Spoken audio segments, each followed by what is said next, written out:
Mr. Speaker, members of the body, when I'm talking with my constituents back home, when I'm giving updates on what's going on downtown, explaining the minutia of the process of how things have been unfolding here at the Capitol, I don't know if you have the same experience, but sometimes they're surprised to hear how it goes down here, and I think particularly surprised to hear how things have been working out this session.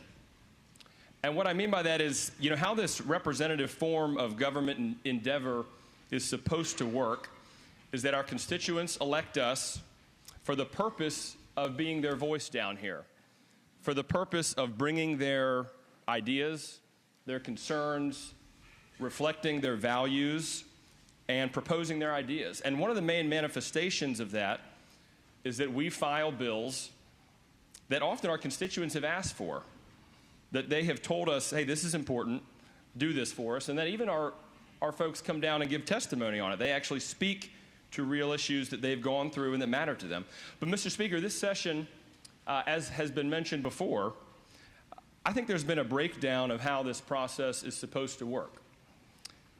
And far too many voices have been denied a hearing, because it's one thing to disagree on policy. It's one thing to have bills voted down. That's normal, that's expected, that's fine. But it's another thing entirely to refuse to hear bills at all. Now, I'm not naive enough to think that's entirely unprecedented, but I do think this session, that issue has been magnified to a whole new scale. Mr. Speaker, this session alone, there have been nearly 150 Republican bills that were not even heard in committee. So that may seem technical, it may seem procedural, but let me tell you what that means, because when that happens, the constituents who sent us here are denied a voice.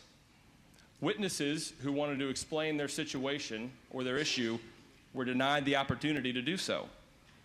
Ideas aren't even aired, they're not even presented. And again, maybe you think, oh, that's a procedural, maybe this is just a mechanism of how it works, but you all know, Mr. Speaker, behind every bill is some person, is some story that led it to come into creation.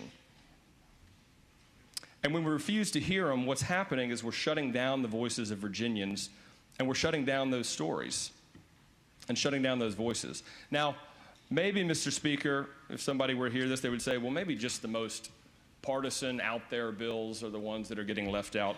Well, let me just give you a few examples of my bills that were not heard. And I tell you, I don't think they're particularly partisan, and maybe if they are, then we got a bigger problem. But so we had a bill to protect law enforcement and first responders from reckless exposure to fentanyl, not particularly partisan. Had a bill to strengthen the statute against child abuse, not particularly partisan.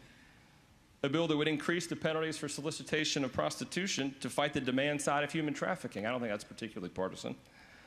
A bill to empower parents to have authority over their kids' social media accounts, not particularly partisan. A bill even as benign to expand the state employee leave procedures to give them more time if they need to help their veteran family members with VA appointments. And those were just some of mine, Mr. Speaker. Others, we had bills to establish a child tax credit, to get rid of the car tax, to increase punishments for folks who use firearms in the commission of crimes.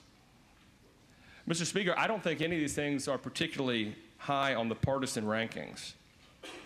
And if the idea or the argument is that, well, this is a short session, we just didn't have enough time, Mr. Speaker, I'm not sure that's going to pass the smell test, given that we had many, many bills, whether it's plastic bags, all sorts of things that are very low down on the totem pole. But, Mr. Speaker, the problem is, at the end of the day, that our constituents and our folks were denied a hearing.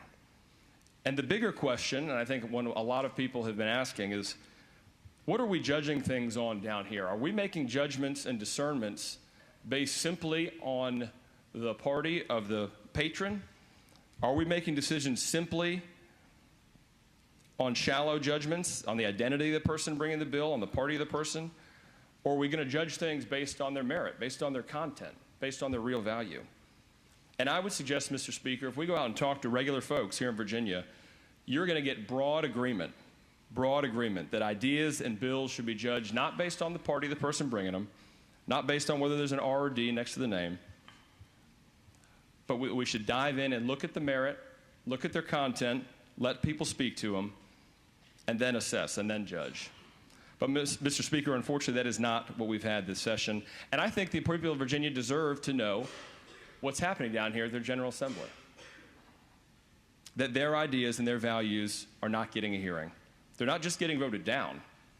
They're not getting a hearing. And, Mr. Speaker, I would humbly suggest that's no way to run a representative government. Thank you, Mr. Speaker.